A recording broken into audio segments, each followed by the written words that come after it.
আয় রে আমার কাছে আয় মামনি, সবার আগে আমি দেখি তোকে, দেখি কেমন খোপা বেঁধেছিস তুই, কেমন কাজল দিলি কালো চোখে।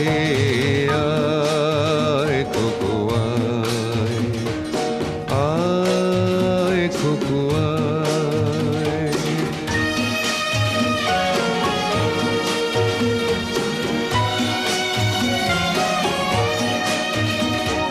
ছেলেবেলার দিন ফেলে এসে সবাই আমার মতো বড় হয়ে যায়, জানি না কজনে আমার মতন মিষ্টি সে পিছু ডাক শুনতে যে পায়।